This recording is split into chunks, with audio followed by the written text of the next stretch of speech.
of the Box, membahas apapun yang Anda mau. Indonesia tanah airku cinta, Nusantara merdeka bhinneka tunggal ika. Bersama Awang Ajiwasita dan Om Bob. Greetings to each and everyone. Anytime you meet, I greet anyone. Whether it namaste, assalamu alaikum. Salam, salam, salam. Halo, kita ketemu lagi di Out of the Box, membahas apapun yang Anda mau. Sudah siap di sini Awang Ajiwasita bersama Om Bob. Nah, langsung saja kita mulai diskusinya. Om Bob, akhir-akhir ini sedang ramai dibicarakan soal seorang kakek yang kehilangan nyawa akibat dikeroyok oleh massa gara-gara dicurigai sebagai maling atau pencuri. Ini sebenarnya ceritanya bagaimana sih? Ya, kejadian ini kan sempat viral ya di media sosial itu. Dan kalau kita meneliti dari apa yang didapat dari keterangan-keterangan yang berwenang, itu ceritanya kan si kakek ini yang umurnya 89 itu melakukan perjalanan di Jakarta ya. Itu memasukin wilayah yang namanya daerah perindustrian ya. Ada biasanya nama-nama jalan itu ada Pulau Kambing, Pulau Rawa ya, di daerah sekitar Pulau Gadung ya. Pulau Gadung ya, daerah Pulau Gadung sana industri gitu. Nah, ini beliau lewat di jalan Pulau Kambing itu kurang lebih malam ya, antara jam 2 jam 3 pagi. Ya, kita nggak ngerti ada apa ini, tapi memang beliaunya adalah kuat dan mestinya bisnismen ya. Malam-malam juga masih kerja gitu ya. Nah, tiba-tiba dia dikejar oleh sekelompok orang-orang yang lebih muda tentunya pakai sepeda motor ya. Nah, usut punya usut, ternyata sepertinya konon ceritanya itu si kakek kita ini naik mobil yang menyenggol sepeda motor. Ya, menyenggol sepeda motor, terus kakek ini tidak berhenti. Artinya terus di jalan. Mobilnya terus jalan. Oke, tunggu Om Bob. Apakah ini bisa dibilang termasuk tabrak lari? Karena kan setelah menyenggol langsung bablas, dia nggak berhenti gitu. Iya, ini memang kasus tabrak lari ini kan harus dilihat dari beberapa sudut ya. Kalau kita lagi di tengah jalan, apalagi tengah malam hari seperti itu, kalau memang menyenggol sepeda motor dan kelihatannya itu menyenggolnya juga tidak berat, bukan lari kenceng 100 km atau 80 km terus menabrak. Itu kalau orang ketabrak sama mobil yang kecepatannya di atas 60 atau 70 atau 80 itu sudah bisa repot. Ya, kalau betul-betul ketabrak. Ya. Nah, ini tapi kalau dia tuh menyenggol dan dilihat dari kaca spionnya itu nggak ada masalah. Artinya ya jatuhnya itu ya jatuh, bukan seperti dibanting ya. Itu memang kalau kita mengalami masalah ini pada tengah malam ya, jam 2 malam, jam 2 pagi dini itu ya memang harus hati-hati. Ya, zaman sekarang ini kan zaman yang apa-apa bisa terjadi. Ya, bisa ada orang tuh pura-pura tersenggol, tapi punya niat negatif. Begitu you turun, tiba-tiba muncul gerombolan orang-orang dari belakangnya keluar. Karena kalau malam kan gelap. Ya, nah ternyata dia tuh adalah modus kriminal. Maka si kakek kita ini, ya maaf karena sudah almarhum kan kita nggak bisa tahu ya kenapa kok dia lari kan. Tapi kalau kita sebagai orang analisa, terutama nanti kalau ada aparat ya, kan harus sudah pasti mereka pinter. Itu masih akan menilai malam jam 2 sendirian nyenggol, ini berhenti atau jalan. Ya, pada umumnya ya orang jalan. Karena jelas bahwa itu tidak bahaya, tidak membahayakan yang nyenggol. Ya, biasanya orang yang benar, kalau memang kelihatannya seperti itu, dia akan lari ke kantor polisi. ya dekat kantor polisi, dia akan lapor, tadi aku nyenggol tapi kelihatannya tidak ada masalah dan saya akan bertanggung jawab. Cuman saya nggak berani berhenti karena tengah malam. Ya kan sekarang banyak modus-modus yang seperti itu. Misalnya mobil itu dipasangi ranjau ya, supaya gembos ya, berhenti langsung. Ternyata ada penjahat yang datang. Jadi ini memang susah ya. Dan anehnya memang setelah menyenggol itu kok rasanya ada 1 atau 2 orang itu yang meneriak-teriak tengah malam itu, maling, pencuri, maling, begitu. Terus nggak seberapa lama tiba-tiba banyak sekali sepeda motor yang ikut ngejar. Ya ini ada apa? Tengah malam jam 2, jam 3, menjelang jam 3 itu masa ada banyak orang sih? Nah, maka ini semua menjadi analisa dari aparat kita yang pasti piawai. Ini menjadi bahan. Ya, ini ada apa? Nah, cerita kan setelah diteriakin begitu ada banyak yang ngejar. Kebetulan memang ada patroli polisi. Yang juga ada di belakang sekelompok orang yang ngejar tadi itu. Ya, lah polisi melihat hal-hal yang seperti ini mengambil tindakan yang sesuai dengan SOP.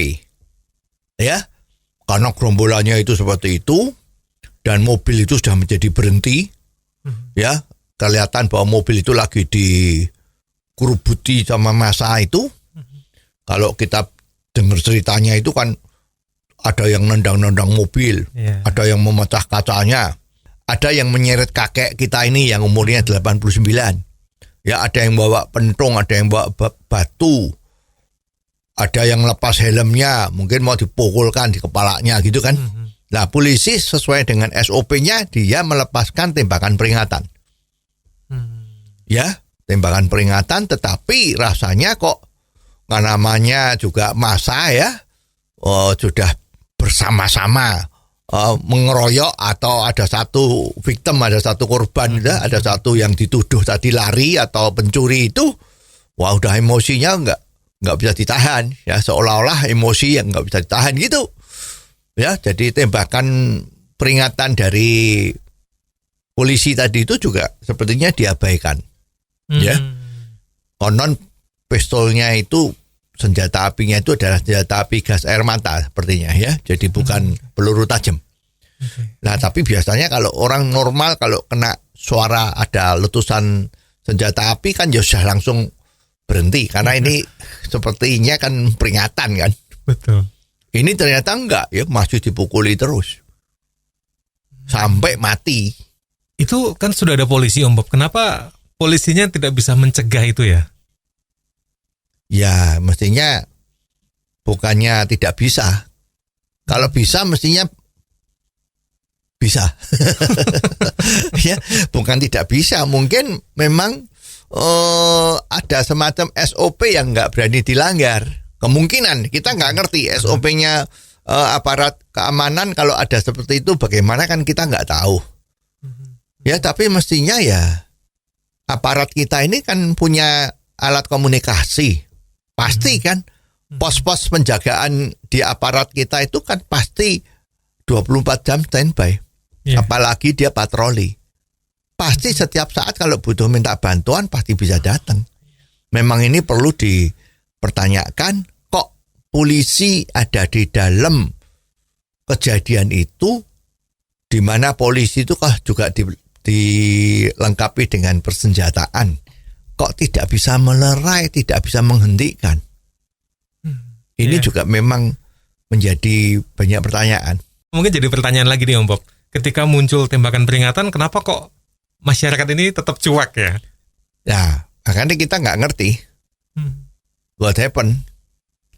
Mestinya kalau memang tembakan peringatan pertama itu masih didiemin ya mungkin harus tembakan kedua. Masih nggak mau lerai lagi ya tembakan ketiga kan mestinya begitu ya. Orang awam mikirnya begitu. Nah ini memang perlu ada satu investigasi agar supaya kejadian ini jangan terjadi lagi. Oke.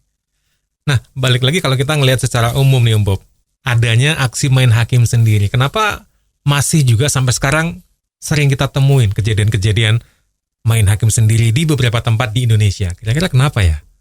Ya, kalau kita lihat memang kenapa kok bisa terjadi main hakim sendiri. Ya, kalau kita lihat dari kacamata yang jernih, ya, tidak memihak ya kira-kira ya. Itu ya memang perlu dipertanyakan. Ada apa? Ya, karena kalau orang itu main hakim sendiri kan menganggap bahwa selama ini kalau dia melalui jalur-jalur yang bukan main hakim sendiri itu masalahnya nggak selesai-selesai. Itu bisa juga. Ya, kalau kita lihat dari kronologis atau katakanlah story behind the song, ya, di mana ini ternyata kakek yang sudah umur 89 itu katanya itu ada masalah sengketa pertanahan. Oke. Di mana sengketa pertanahan ini sudah kurang lebih 30 tahun belum selesai. Ya, lah sekarang tinggal apakah yang mengambil sikap menghakimi sendiri tadi itu ada sangkut pautnya dengan masalah sengketa tanah tadi itu. Ya, kalau memang itu ada ya mungkin juga urusan yang secara hukum atau secara proses yang normal-normal saja 30 tahun nggak selesai-selesai ya mungkin emosi. Ya. Lah kebetulan juga konon ini orang-orang yang pada rame-rame ikut menghajar si kakek kita ini juga pada saat ditanya kenapa kamu ikut kejar-kejar, itu memang dia sepertinya ada yang memprovokasi. Ya, artinya juga boleh dikatakan memprovokasi tapi juga susah diomongkan kalau itu provokasi ya. Kalau memang itu kejadiannya mencuri betul, kan orang memang minta bantuan supaya itu bisa ditangkap kan. Maka teriaknya ada pencuri, itu pencuri ayo kita kejar itu. Nah kebetulan kalau ada orang-orang anak-anak muda itu yang suka begadang, ya itikadnya kan itikat baik, membantu menangkap pencuri. Wah apalagi udah kelihatan ada beberapa orang yang ngejar, oh ini mungkin pencuri betul.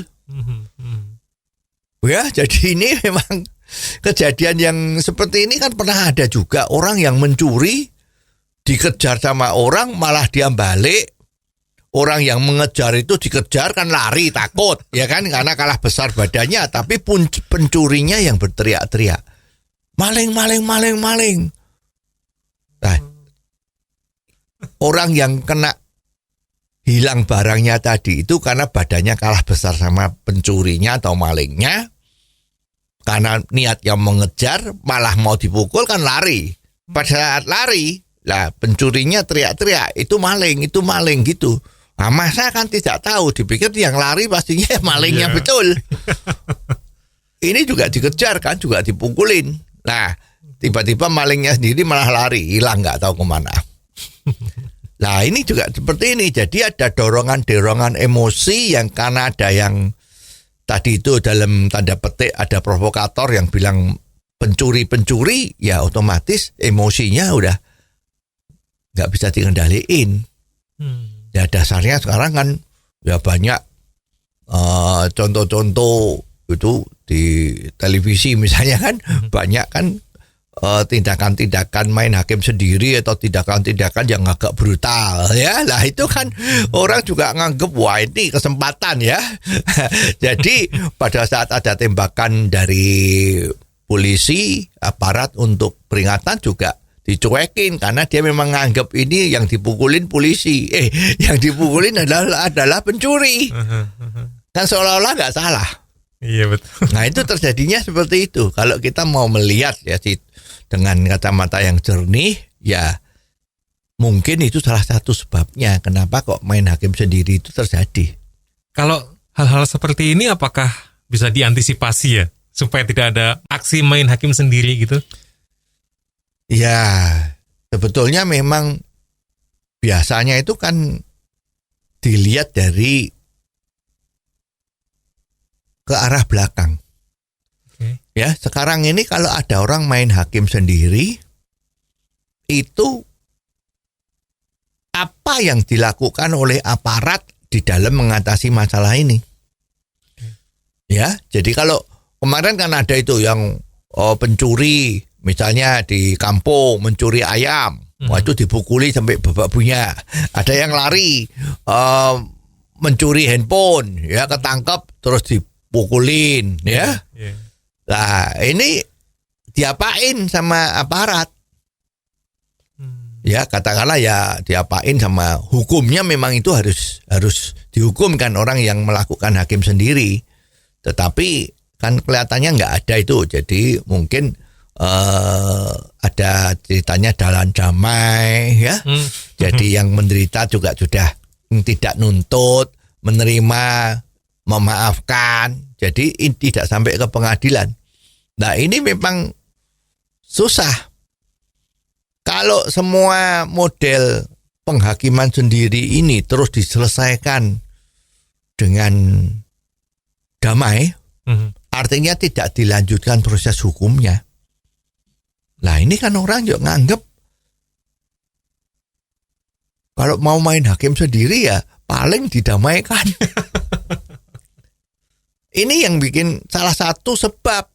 Jadi kalau memang ada kasus menghakimi diri orang, ya mengambil tindakan menghakimi sendiri atas satu kejadian, itu ya memang harusnya diproses secara hukum. Ya beruntung ini masalah yang tadi kakek kita yang sampai meninggal ini kan sudah ada yang ditahan, dianggap sebagai tersangka, itu ada 5 orang kan. Satu yang menyeret kakek itu dari jok mobilnya keluar dari mobil.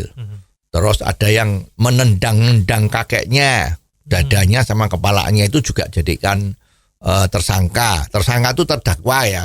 Nah, terus juga ada yang pakai kayu menghantam, memecahkan kaca-kacanya dari mobil itu, ya. Itu juga ditahan ya. Jadi total itu yang ditahan kan ada 5 orang. Ya ini bagus.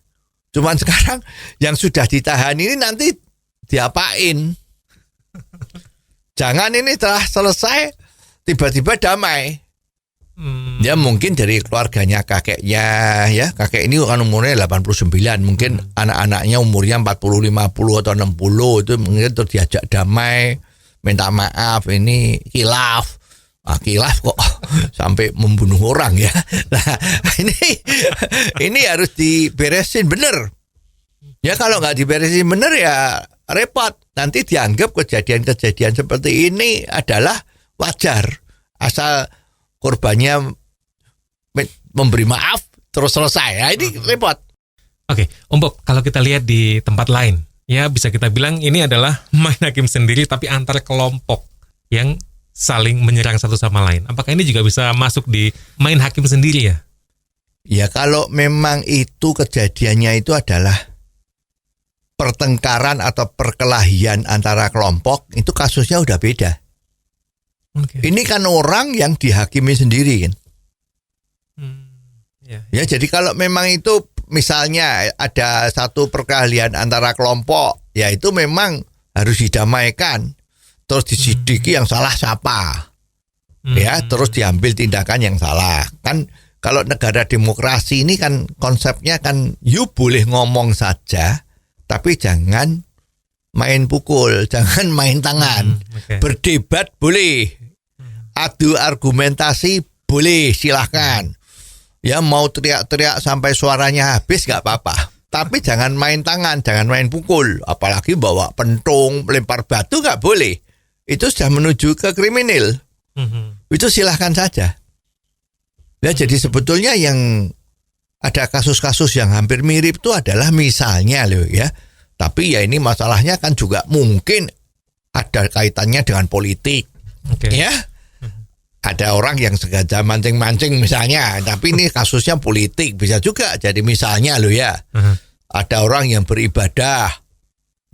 Ya. terus didatangi sama kelompok orang yang tidak setuju. Oke. Ya. Kalau kita lihat di tempat lain. Terus melakukan intimidasi maupun pemukulan. Itu kan menghakimi sendiri. Katanya daerah sini nggak boleh ada ibadah misalnya loh ya.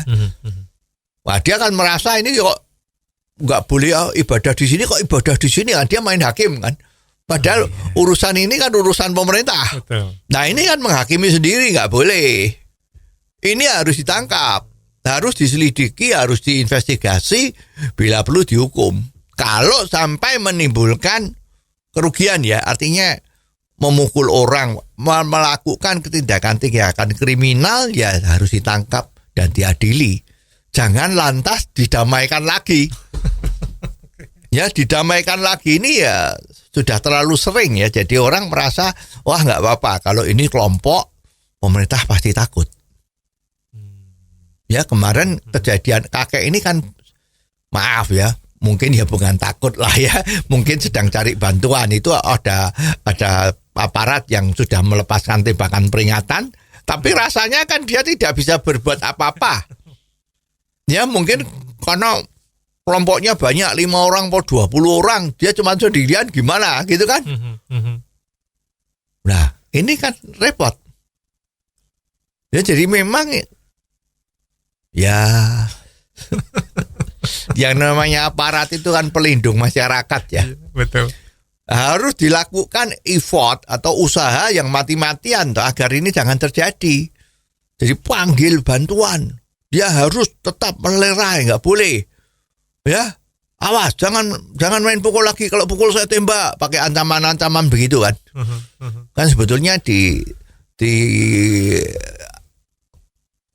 aparat kepolisian atau tentara itu kan ada pameo yang dikatakan memenangkan perang tanpa perlu bertempur kan. Nah ini juga begitu kan. Mestinya aparat yang ada di sana tuh harus teriak-teriak, ayo awas, jangan pukul lagi, kalau pukul saya tembak. Belum tentu ditembak loh ya. Cuman ngomong gitu, yuk tembaknya ke atas, dor. Ini kan jadi orang yang emosi udah takut kena suara itu. Kalau takut kan langsung meleret. Ya nggak jadi pukul. Lah siapa tahu ini bisa diselamatkan. Tapi bukankah itu risikonya juga besar ya Bob? Siapa tahu malah diserang balik atau gimana? Namanya orang kalau sudah disumpah jadi pejabat, ya disumpah menjadi aparat pelindung masyarakat, ya risiko itu harus dipikul. Ya sebetulnya ya ini kan bagaimana ya? Seperti orang maju perang atas nama negara perang. Ya, misalnya seperti kemarin di Papua itu ada kelompok bersenjata, ya.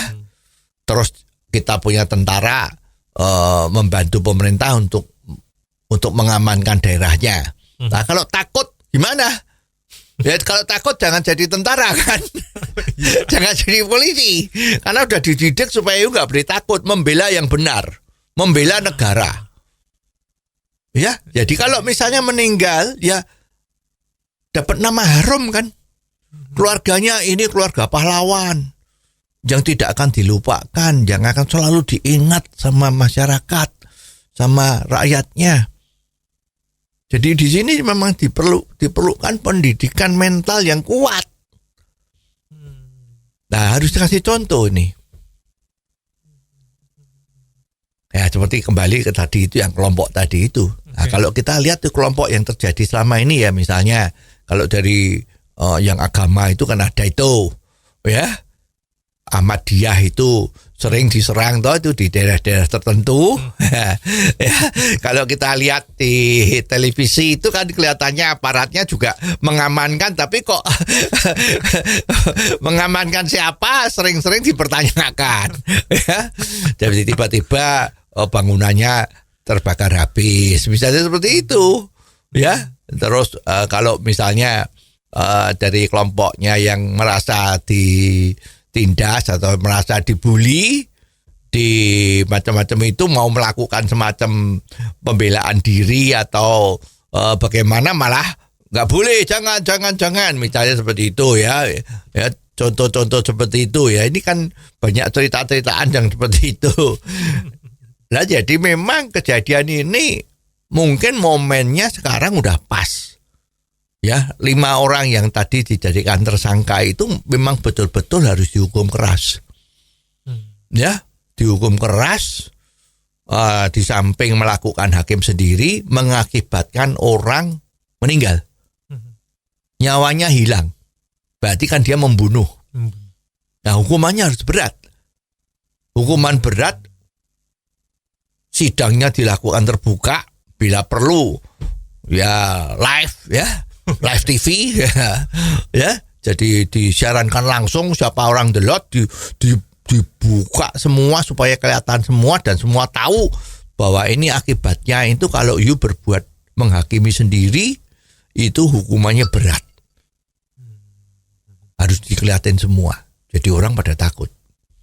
Nah kalau udah takut, nah kan beres, ya kan? Tapi misalnya ada satu contoh kasus nih Om Bob, lagi sendirian ngelihat orang anggaplah dijamret atau dicuri gitu. Kalau kita tidak melakukan kekerasan kok malingnya atau pencurinya kabur. Lalu apa yang harus kita lakukan ya? Nah, kita kan orang sipil. Kalau begitu ya coba dibantu aja, bisa ditangkap enggak? Misalnya kalau lewat ya disenggol biar jatuh gitu kan. Kalau kamu mau nangkep boleh, tapi nggak boleh kalau terus kamu mukulin. Tangkap boleh, mau lari nggak boleh. Diikat aja di pohon atau apa, terus tunggu polisi datang, serahkan aparat. Nah itu yang terbaik seperti itu. Nah kalau orang sipil, wah aku takut dia bawa senjata api ya nggak bisa disalahin. Orang sipil kok.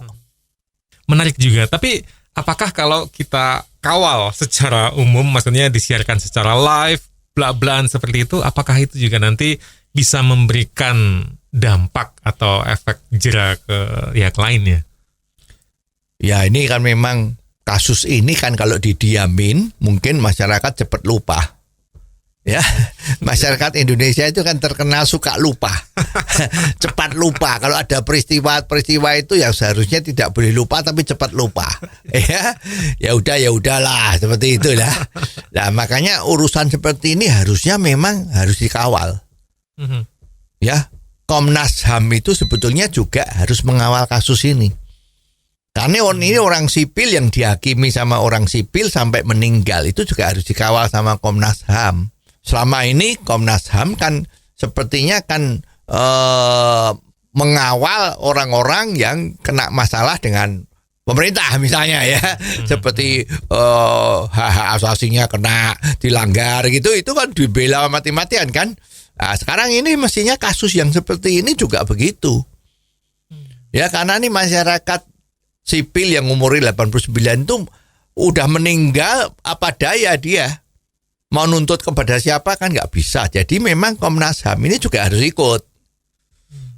Ya, harus ikut mengkawal ini. Sampai apa?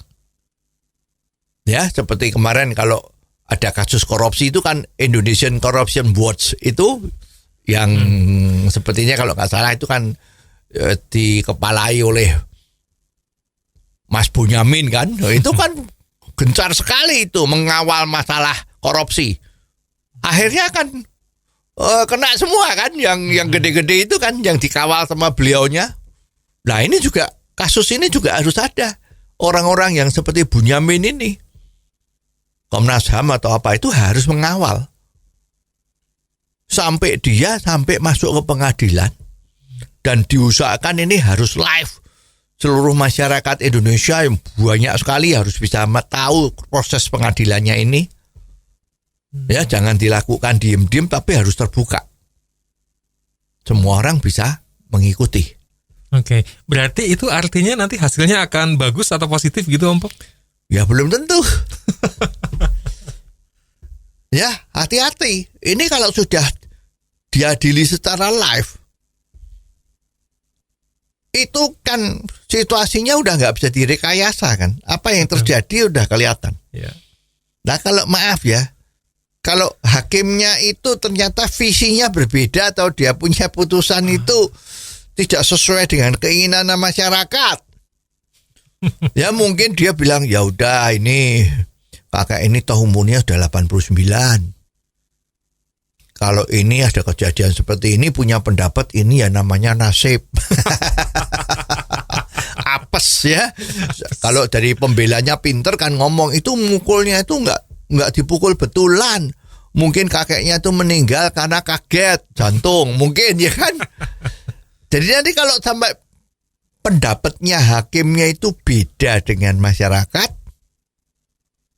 ya, dan pengeterapannya pasal-pasalnya itu tidak sama, ya, atau juga misalnya lo ya, tuntutan dari jaksanya itu juga ternyata tidak seperti yang diinginkan oleh masyarakat.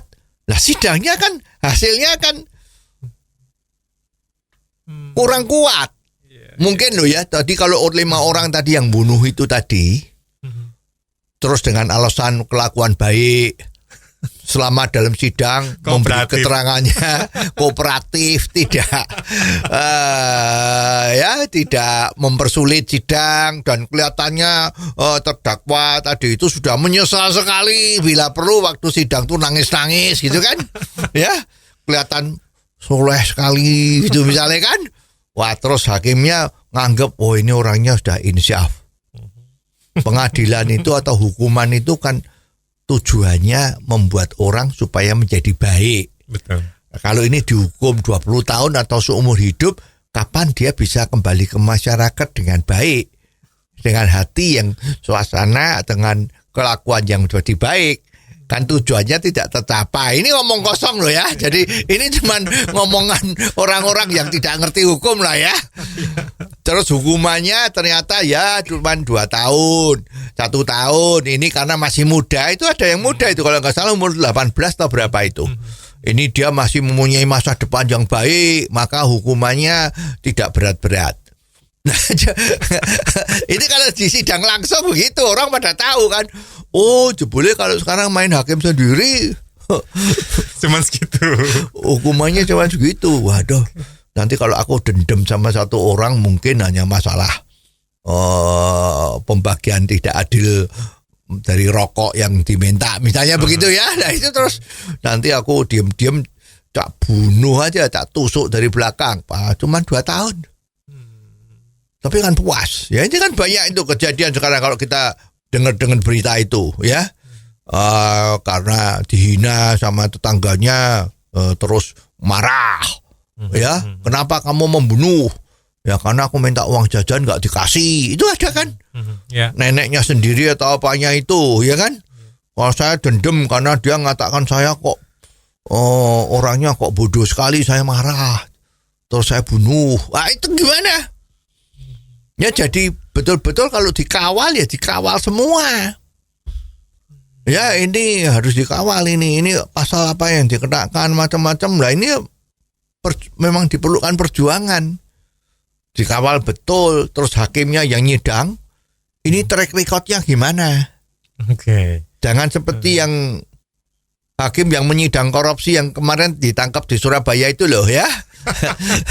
Itu hakim yang track recordnya jelek, sudah dipindah tugaskan menjadi hakim non palu, ya. Artinya hakim yang tidak punya palu untuk mengetok perkara ya. Tapi kok anehnya kok bisa diangkat jadi hakim pegang palu lagi di kota besar di Surabaya. Nah ini hakim-hakim yang maaf oknum ya, oknum hakim yang kayak gini kan nggak boleh dong menghandle urusan-urusan yang harusnya menjadi contoh masyarakat. Ya contohnya tadi kan itu, misalnya koruptor kemarin yang di Surabaya itu, ya dia melakukan sidang perkara, ya terus yang jadi hakim adalah orang yang sudah punya track record kurang baik, yaitu karena oknum hakim tadi itu kan pernah memberi putusan karena hakim tunggal, putusan korupsi dibebaskan. Ya alasannya banyak lah ya, mungkin bukti kurang cukup atau apalah, itu kan ya mereka lebih ahli hukumnya, kita nggak ngerti kan. Kita cuma ngertinya loh itu korupsi kok diputus bebas. Sepertinya nggak cuma 1 loh, ada 2 loh. Nah setelah dicopot kena hukuman, nah ini kok jadikan hakim pegang palu lagi. Nah ini kan berarti mestinya kalau ada sidang-sidang yang agak rawan, yang kepingin buat contoh masyarakat, ya hakimnya ya jangan dipilih oknum yang sudah punya track record jelek. Ini yang awal tadi itu, Komnas HAM tadi itu. Agar supaya putusannya betul sehingga orang pada takut berbuat menghakimi sendiri. Itu salah satu jalan. Mungkin jangan-jangan satu-satunya jalan. Karena sudah karena sudah sedemikian menahunnya di mana-mana terjadi kasus penghakiman sendiri yang sepertinya kok nggak ada apa-apanya gitu kan. Betul. Kalau ngomong-ngomong kawal tadi Om Bob, apakah nanti juga para tersangka ini tetap di dalam tanda kutip disembunyikan gitu, ada belakang kalau pas lagi press conference gitu? Kan nggak kelihatan tuh wajahnya. Ya. Sekarang memang ini ya, sekarang memang ini lagi hit juga nih ya. Selama ini kalau kita lihat memang agak aneh ya. Kalau ada press conference, keterangan pers atas tindakan-tindakan korupsi atau kriminal, itu sering-sering pesakitan tadi itu tidak kelihatan mukanya. Suruh membelakangi lensa. Ya jadi orang cuma lihat punggungnya, itu siapa? Orang yang nggak tahu itu siapa toh? Ya, wong ditutupi yang dilihatin cuma punggungnya kok. Ya kan? Bahkan kemarin ada satu itu yang anggota DPR kita itu yang namanya kalau nggak salah depannya pakai Asrul itu ya. Itu mengatakan itu mestinya kalau ada konferensi pers itu jangan kelihatan mukanya. Itu kan dia masih dalam kasus dugaan. Dugaan jadi masih kalau seperti gitu kan melanggar hak asasi manusianya, hak asasinya. Masih belum diputus, mempunyai putusan yang definitif kok sudah dikelihatin wajahnya ini loh orangnya. Nah ini pendapatnya dia begitu. Tapi pendapat banyak orang ya memang harus begitu. Kalau dia tuh belum ditentukan tersangka atau masih belum ditangkap ya jangan. Ya tapi kalau sudah ditangkap itu kan sudah 90% lebih ya ini orangnya yang melakukan tindakan kriminal. Ya memang harus diberitahukan wajahnya biar orang kelihatan. Contohnya sekarang ini yang melakukan tindakan pemerkosaan sudah ditangkap sama polisi. Ya, waktu dilaksanakan press conference itu mukanya ditutup, suruh dilihatin dari yang belakang. Lu siapa tahu itu bahwa itu tuh pemerkosa atau itu perampok besar. Ya harusnya biar masyarakat tahu, oh, aku kalau ketemu ini bahaya nih. Orang ini dulu perampok ini. Ya walaupun masih tersangka, tapi kalau tersangka itu kalau nggak ada dasarnya apa polisi mau tangkap jadi tersangka kan enggak. Apalagi kalau namanya tersangka itu kan sudah terdakwa. Kalau sudah terdakwa itu masuk pengadilan itu kan hanya nentuin berapa hukumannya dan apa hukumannya. Tapi sudah statusnya sudah terdakwa. Ya misalnya pembunuhan, perampokan ya sudah terdakwa. Ini loh kemarin yang rampok. Rupanya kayak gini. Bukan lihat punggungnya. Ya, jadi kemarin tuh yang ditangkap sama KPK itu waktu press conference kan dia membelakangi. Tetapi dia sempat memprotes kan. Membalik badannya malah kelihatan mukanya dia yang buka sendiri. Malah teriak. Bohong itu, kejadiannya bukan seperti itu. Lah, nggak bisa, KPK nangkep pasti sudah ada dasarnya. Nah, dia malah berani menunjukkan mukanya. Dengan kamera-kamera itu kok masa kita malah dia disuruh madep ke belakang. Itu nggak benar.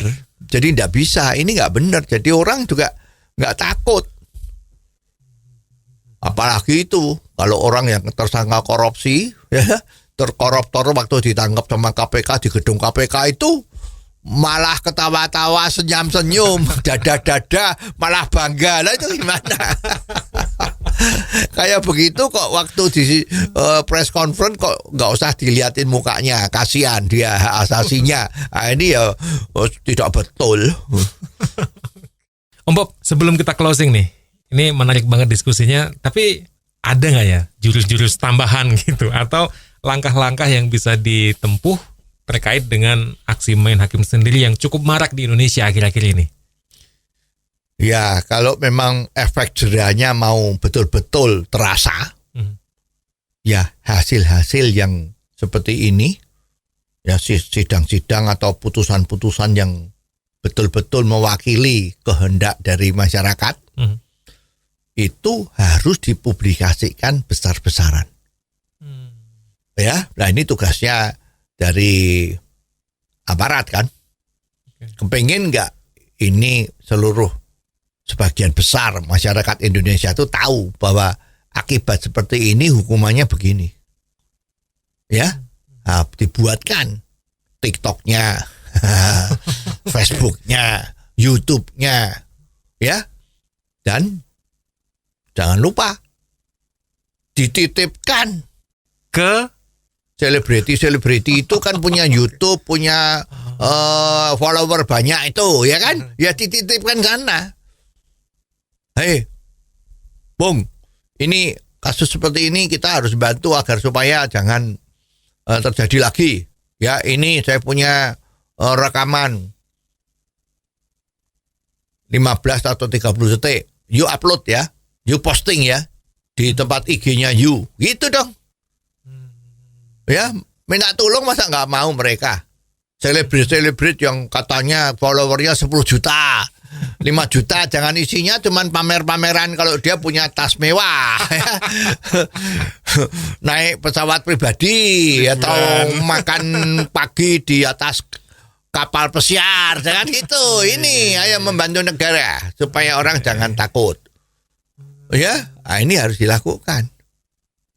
Ya di samping ya pasang halaman koran itu gede, kasusnya gede, ini ditangkap. Ya, jangan berbuat seperti ini. Terus sekolahan-sekolahan, anak-anak itu dikasih tahu, ya ini orangnya kelahiran mana, berbuat seperti ini dihukum sekian. Ya, jadi sekolahan diberi, artinya semua dikenakan promosi yang gede-gedenan ini supaya orang jangan niru-tiru kan. Di tempat ibadah dipasang posternya. Ya, semua area yang menceramah dititipi pesan. Ya, jangan terus nanti omong, wah ini kan bukan melanggar hak asasi kalau saya mau memberi ceramah malah dititipi pesan-pesan sponsor seperti itu. Ya mau tidak mau kalau memang itu menjadi terbaik untuk mengatasi masalah dari masyarakat atau rakyat Indonesia yang sekarang ini, ya harus begitu. Ya bikinkan poster-poster, bikinkan spanduk-spanduk. Isinya bukan cuman korupsi musuh kita bersama, bukan seperti itu. Ini udah klise ya. Katakan tidak terhadap korupsi, ternyata kader-kadernya korupsi. Misalnya seperti itu udah klise. Harus betul-betul ini korupsi dihukum sekian tahun.